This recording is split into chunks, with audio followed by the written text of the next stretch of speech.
hello there. You caught me reading. Say, we all know the Victorians are known for doing some odd things. The beauty practices.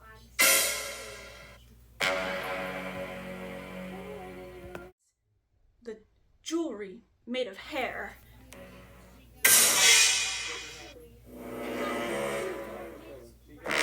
And those pre-Santa Christmas cards.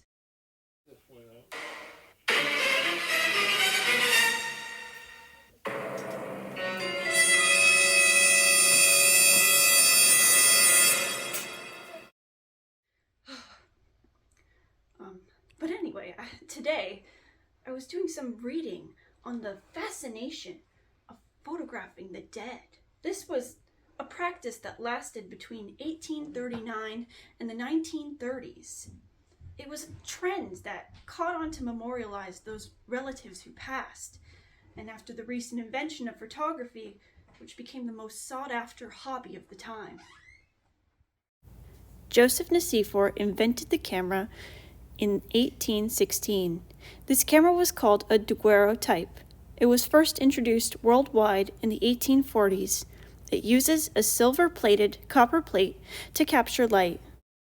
He developed the first permanent photo in 1826, a view outside his own window.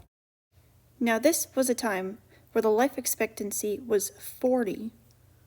Diseases like scarlet fever, measles, and cholera were untreatable and running amok.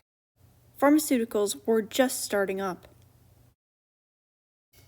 You may never have gotten the chance to get a photo in life, and cameras were still a luxury.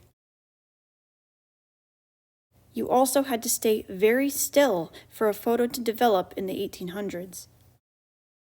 Post-mortem photography had to be captured within 24 hours before decomposition began. These bodies were usually photographed at home in a bright window. The eyes of the deceased were usually painted in afterwards. The most common subjects were children, taken too young, and were often placed with their favorite objects or toys. Sometimes all family members would come over and jump in for a last group picture. These photos were a happy memento for a time when death was common and far more abrupt. Victorians in general had a huge respect for the dead. Widows mourned and wore all black for 2 to 3 years. And mementos like clay death masks were popular to make.